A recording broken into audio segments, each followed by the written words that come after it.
Então vamos lá, esse é o Giro da Bolsa, um programa semanal com as principais notícias do mercado financeiro e hoje... Baguncinha! A gente vai começar aqui a semana com um resumão do que aconteceu na semana, né? A gente teve aí uma semana complicada de queda das commodities e menor apetite a risco dos investidores internacionais.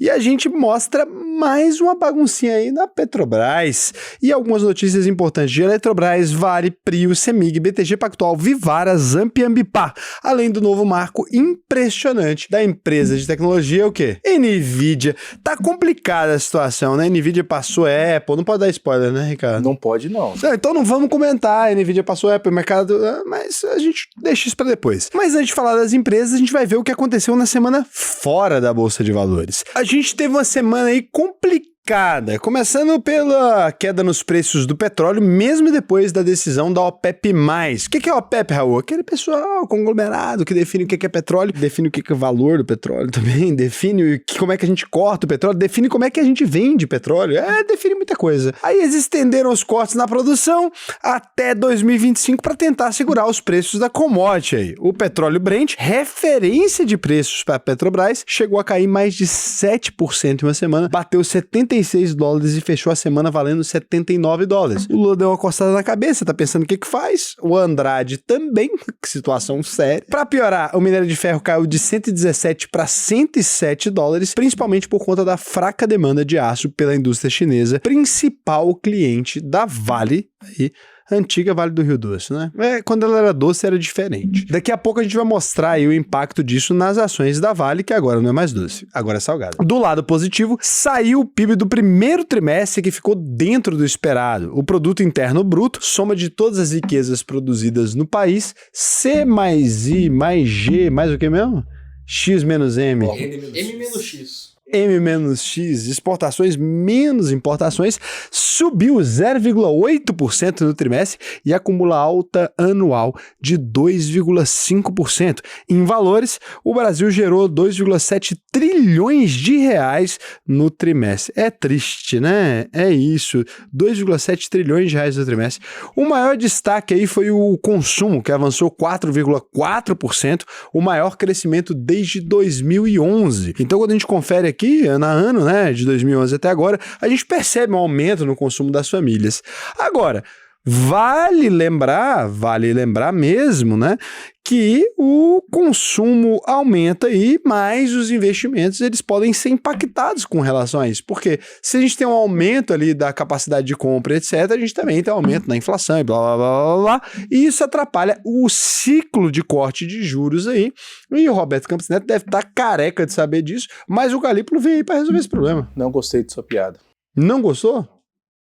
Olha, você sabe que eu tenho uma teoria agora pra você, que talvez, e vou te apresentar esse argumento, a gente não veja corte de juros no Brasil nos próximos anos, talvez a gente veja aumento na taxa de juros. Bem mais interessante, inclusive, se falar de corte de juros que corte de cabelo. Obrigado. Mas você nem corta o cabelo.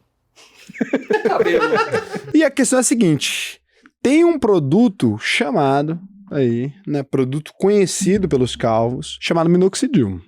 O Ricardelas estava ali, né, apresentando um consumo consistente, e aí foi, tá dando alergia, parou. O telhado do Ricardelas deu uma vazada, tá uma questão complicada. Lavar a telha dele, tem que tomar cuidado com isso aí.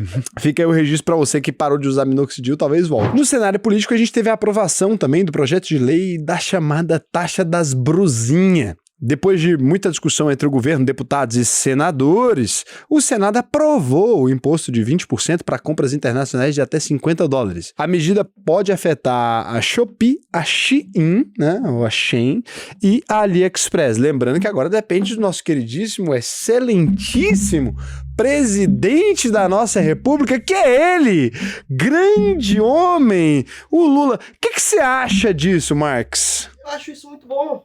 Menos dinheiro pro povo, mais dinheiro pro sistema. Então, opinião aí do Marcos, Estado cada vez maior. Agora, tem uma questão também que a gente precisa analisar aqui. Eu acho que essa lei, ela poderia ter sido aprovada, independente de como ela foi aprovada ou não, mas eu acho que só poderíamos dizer que essa lei incentiva a indústria nacional se ela tivesse uma lei complementar que fala aqui para produtos fabricados no Brasil. Eu acho que se mantém desse jeito que ela passou, ela favorece muito mais quem é intermediador, né, e diz, olha, o velho da Havan pode comprar na China, as empresas brasileiras que vendem brusinha pode comprar na China e o brasileiro não pode comprar na China, né? Acho que isso é complicado. E no cenário internacional sai um dos indicadores mais importantes do mundo aí, o payroll, que mostra como anda o mercado de trabalho americano. Para alegria dos trabalhadores e desespero dos analistas aí, os Estados Unidos voltaram a criar muito mais emprego que o esperado, mas muito mesmo. O mercado esperava aí a abertura de 180 mil postos de trabalho, mas foram criados 272 mil empregos formais em maio, quase 100 mil a mais do que era esperado. E o valor pago por hora de trabalho subiu 0,4% e a taxa de desemprego ficou em 4%. Com isso, o mercado voltou a abandonar a esperança de 2 cortes de juros ainda nesse ano nos Estados Unidos. E isso impacta a bolsa de todo mundo, né? Porque agora todo mundo vai querer investir na taxa de juros americana, blá, blá, blá, blá, blá. Por quê? Porque os Estados Unidos é um país que tem uma economia mais sólida que a nossa, que os Estados Unidos têm ali uma relação muito diferente da nossa, e aí quem é que vai preferir investir no Brasilzinho velho, cansado, do que nos Estados Unidos? Pouca gente, né? Uma parte do mercado esperava um corte de juros nos Estados Unidos já em setembro, a exemplo do que já vem acontecendo em outros países. Nessa semana, o Canadá reduziu a taxa básica de juros em 0,25 ponto percentual para 4,75% ao ano. E o Banco Central Europeu, BCE, fez o primeiro corte de juros desde 2019, baixando as taxas também em 0,25 ponto para a zona do euro. A taxa de refinanciamento foi para 4,25%, a taxa de empréstimo para 4,50% e a taxa de depósito para 3,75%. E do lado dos índices aqui, o Ibovespa abriu a semana em 122.044 pontos e fechou em 120.767,19 pontos. Bom, uma queda aí de 1,05%. E tem gente que diz que na quinta-feira a gente viveu aquela breve melhora antes da morte. Sério, um dos maiores especuladores do Brasil, Alfredo Menezes, disse isso no Twitter. Falou assim, olha, a gente tá vivendo talvez aquele ponto, né, da melhora do doente. Ele não falou exatamente com essas palavras, mas foi isso. E como a queda das commodities aumentou a aversão a risco e provocou mais fuga de capital estrangeiro da nossa bolsa, o dólar terminou a semana na máxima do ano, valendo R$ 5,34 a 1,91% de crescimento aí, mostrando que o quê? Não tem mais diesel. E aqui agora a gente vem para empresas da Bolsa, Eletrobras, Elet3, como parte de um processo de reestruturação, o Conselho de Administração da empresa aprovou a captação de 10,9 bilhões de reais. Do total, 4 bilhões de reais vão vir do exterior de empréstimos feitos pelo Citibank. Outros 2 bilhões vão ser captados dos investidores com a emissão de títulos de dívida que vencem em 2026. Esse dinheiro vai ser utilizado para repor despesas e cobrir dívidas relacionadas aos projetos de investimentos de 8 usinas hidrelétricas, incluindo aí as de Furnas e Tumbiara, aqui em Goiás, pertinho de nós. Já tem festa junina ali, tem coisa pecuária bacana, só tem mulher feia, não venha. O restante do dinheiro, 4,9 bilhões de reais, vão ser captados com debêntures da Companhia Hidroelétrica de São Francisco, que é controlada aí pela Eletrobras. Agora, privatizada, podemos chamar assim, tem gente que trocou o FGTS por Eletrobras. Que mau negócio na época. Parecia bom. O que é isso? Tá cheio de ofensa hoje. Me perdoe, Raul. Nessa semana, a empresa disse que assinou o contrato com a holding de logística para avaliar possíveis projetos de produção de hidrogênio no Norte Fluminense. Isso aí você não fala. 1,68% de alta, R$ 39,89. A Petrobras, PETR4, a estatal voltou a assustar alguns investidores essa semana, com a notícia que remonta no passado. Sob gestão da nova presidente, a Magda Chambriard, sobrenome francês, né? Chique a Magda Chambriard. A diretoria da Petrobras aprovou aí a reativação da fábrica de fertilizantes de Araucária, no Paraná, que só dava prejuízo e estava parada desde 2020. As plantas araucárias são grandes, né? Tem que ser muito grande mesmo para suportar uma coisa dessa. A ideia é injetar dinheiro na empresa, contratar antigos funcionários e retomar as operações em setembro do ano que vem. A operação que estava dando prejuízo. O investimento na fabricação de fertilizantes voltou a fazer parte dos planos da Petrobras, depois de ser incluído no planejamento estratégico para o período de 2024 a 2028. Esse é um péssimo indício. A antiga gestão ali do governo anterior tinha limpado o portfólio das operações ali que não tinham muita relação com a exploração do petróleo ou que davam prejuízo, né? Como as refinarias e as fábricas de fertilizantes e outros insumos. É importante lembrar também que a Chambriard ela tinha ali vínculo com o governo Dilma e aquela questão toda ali, né? Nessa semana, a Petrobras também abriu uma negociação com a estatal da China, a Sinocure, que atua como seguradora dos exportadores chineses. O acordo busca avaliar a oportunidade de investimentos em áreas estratégicas como baixo carbono e finanças verdes e facilitar as trocas comerciais entre Petrobras e fornecedores da China. 4,60% de queda nas ações de Petrobras, Marx, a R$ 36,94. O que você comenta pra mim dessa notícia? Um momento de tensão agora.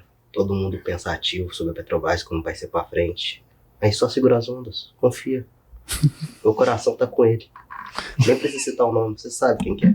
E agora a gente vem aqui pras rapidinhas. E assim, eu hoje, né, uma sexta-feira, 8 horas e 44 minutos dessa sexta-feira que a gente tá gravando, eu gostaria muito de um comentário do Cazé a respeito do que você acha que é uma rapidinha, Cazé? Uma rapidinha é aquela coisa que você faz quando você é muito eficiente, né? Você faz ali seu trabalho e faz de uma forma eficiente. Só que fica melhor ainda se for uma pessoa do seu convívio, né? Ali do seu convívio de trabalho, coisas do tipo assim. Que é isso? Ainda mais você que se relaciona com RH, você quer fazer esse comentário? Uma rapidinha com RH é interessante. Olha, então uma rapidinha que não é nada disso que esse depravado, né, que tem feito parte desse programa aqui, tem que ser censurado. Talvez não deveria fazer mais parte do programa. Então é o seguinte, não é nada disso. É uma notícia que não é nem relevante o suficiente pra ganhar um destaque, né, Marx? E nem relevante pra ficar fora do programa. Eu acho que o Marx é um cara que tem mais decoro, né, que tem um pouco mais de penetração nesse ambiente mais sério. Não, não é aí. Ele tem uma penetração nesse ambiente mais sério. Nas camadas sociais. Nas camadas sociais, com relação à gatinha comunista, aquela coisa toda. O que você tem pra dizer sobre uma rapidinha? Uma rapidinha é prazer. É como chegar na fila do SUS, esperar 3 horinhas, tranquilo, pra você ser atendido. Em menos de 1 minuto você descobre que é virose. A mineradora Vale 3, disse na sexta-feira que entrou por engano na chamada lista suja de trabalho escravo no Brasil. A empresa foi incluída no cadastro do Ministério do Trabalho por causa de uma inspeção feita em 2015 na mina do Pico, em Minas Gerais. A Vale explicou que esse trabalho era feito por empresa terceirizada e já provou na justiça que não teve nenhuma responsabilidade pelo ocorrido e tomou as medidas para corrigir os problemas. 2,91% de queda a R$ 60,41 Vale SA. Se você quiser aprender a fazer uma carteira de investimentos realmente sólida, né, para os próximos anos, o que eu vou te aconselhar, não um conselho meu, é que você acesse agora alvp.com.br, clica aqui no botão, faça a sua análise de perfil, vem aqui, me responde como é que tá a sua vida financeira nesse janeiro de 2024 aqui, vem ali, coloca para mim como é que tá. Depois que você preencher esse questionário, a gente vai te chamar no WhatsApp para aprofundar um pouco essa conversa, para você poder aprender na maior escola de investimentos do Brasil. Então você vai receber um treinamento. Raul, eu já invisto muito mais dinheiro, já sou rico ali, tô investindo uma grana legal. Avisa no WhatsApp, pô, sou rico, porque a gente, além do treinamento, também vai te encaminhar para um consultor ali para dar uma olhada no seu patrimônio, ver se tem algum imposto que você pode economizar, uma holding patrimonial lá fora, alguma coisa que você poderia fazer para melhorar a qualidade e a rentabilidade dos seus ativos. Então a gente é especialista nisso, tá? Então se você chegou até aqui e quiser ir lá, vai ser um prazer te ensinar. Tem turma começando por agora, então vai ser muito bacana aí para você. A petroleira Prio 3 produziu 89 mil barris de petróleo por dia em maio, queda de 4% na comparação com abril. O número considera a interrupção de um poço no campo de Frade, que está esperando a aprovação do IBAMA, e de outra unidade no campo de Tubarão Martelo, que ele precisou parar a produção aí por causa de uma falha numa bomba de petróleo. R$ 39,92 Prio, com 3,92% de queda. E o Douglas, ele gosta sempre de falar de Prio. Quer falar algo, Douglas? A curiosidade que aconteceu é que a produção caiu junto com as decisões da OPEP. É claro que não tem uma correlação direta com isso, mas foi um momento oportuno e isso não tende a impactar tanto a empresa, porque ela tem um lifting cost ali de $7,50, então ela usa o Brent como referência, então isso não vai impactar tanto, mas é legal porque teve a queda junto da produção dela, como também da OPEP. Então foi algo bem interessante que aconteceu essa semana e a gente até falou isso lá no nosso Soco Matinal. Muito bom. E para quem não sabe, o lifting cost é o custo que você tem para extrair o petróleo lá de baixo até levar ele até a superfície. Muito bom também. Você é tecla Ele SAP? tinha Você viu? levantamento. Tecla né? SAP. Aí, ó. O Douglas meteu o Jacan, Ricardo tocou na bola, jogou diretamente pro gol. Alguém quer encerrar? Interessante.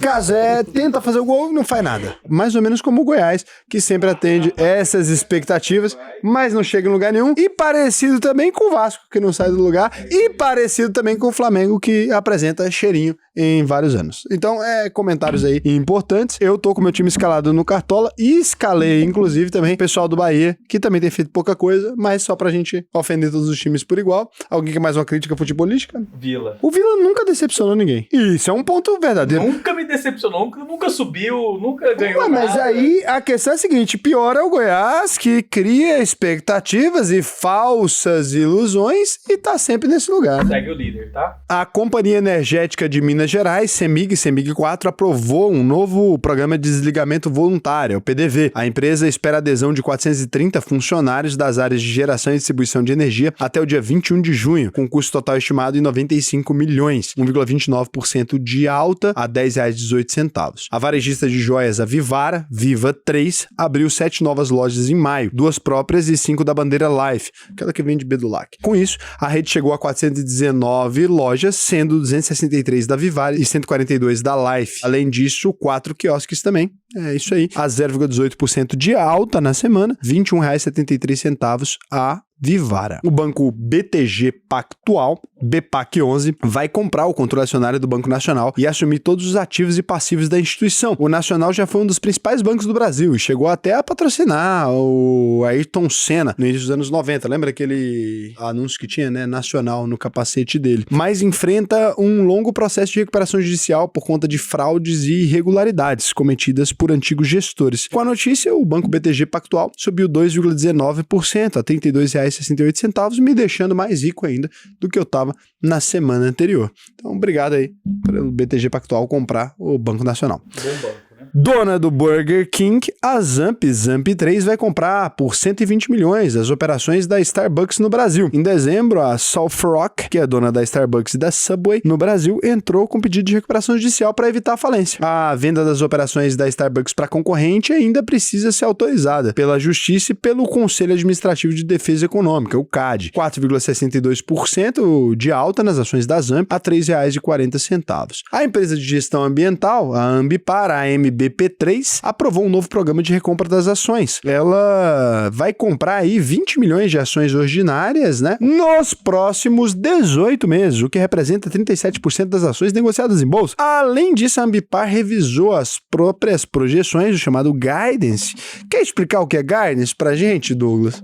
O Guidance, ele é um relatório que é emitido pelo Conselho de Administração e você consegue ver a projeção dos resultados futuros que a própria gestão pretende nos próximos resultados. Você chamaria de uma bússola, um norte? Sim, seria isso porque é como se fosse um termômetro que o mercado utiliza para projetar resultados da empresa e assim avaliar novos valuations da empresa. Então a Ambipar aí, nesse guidance, nessa bússola, né, ela projetou um aumento de receita de 10% até o fim do ano. E aí com isso as ações chegaram a subir quase 17%. 17 é um número emblemático pro Brasil, né? Tipo 13, 17, 22. Mas fecharam aí a semana com alta de R$ 9,08, com 2,02% de alta na semana. E agora a gente vem aqui pro calendário de dividendos, que é o quê? As empresas pagando lucro. Você sabe que a Petrobras, ela tá falando que vai permanecer com o pagamento de dividendos. Que no cenário internacional, nos destaques das bolsas americanas, aconteceu que muita gente duvidava e que alguns loucos esperavam. A fabricante de processadores e placas de vídeo, NVIDIA, famosa empresa que tem vendido pá na busca do ouro, desbancou a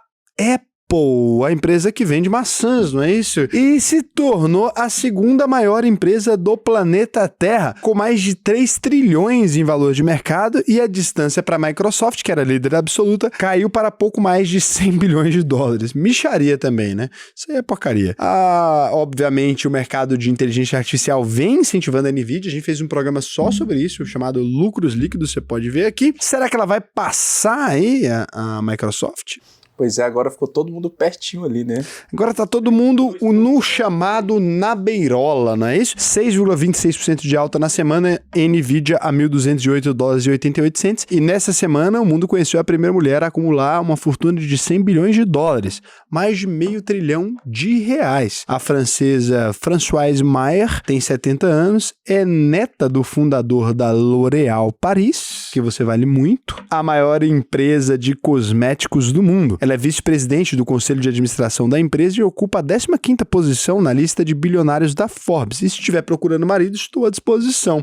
Uma salva de palmas aí para a mulher mais rica do mundo, que corre chance aí de ser a minha próxima noiva. A mãe dela ficou doidona, porque ficou velha, e ficou doidona e começou a distribuir dinheiro loucamente, assinando cheques, e tem um documentário maravilhoso da L'Oréal, inclusive com essa senhora, que teve vazamento de áudios da casa dela. E, além de tudo, eles têm uma ilha maravilhosa. É amor verdadeiro mesmo. Ela já tem um lance com pessoas do audiovisual ali, né? Se quiser... Você não vem atrapalhar meu negócio, não. Tá te atravessando. Você não vem me atravessar, não, viu? Talarico! O que é isso? Mas você é a favor do comunismo, né? A gente divide. Todo mundo divide. A dinheiro dela é nossa.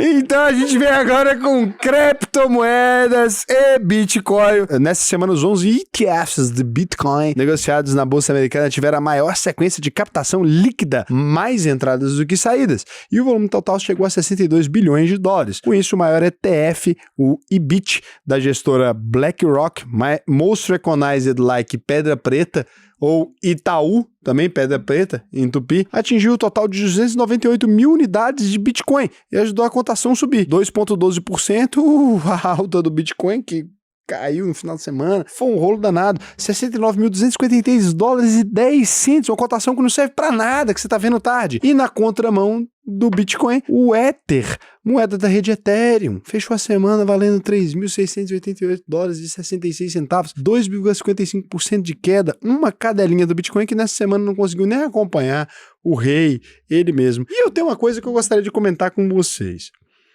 Você ficou sabendo? Será que eu conto isso aqui pra vocês? Que é notícia séria.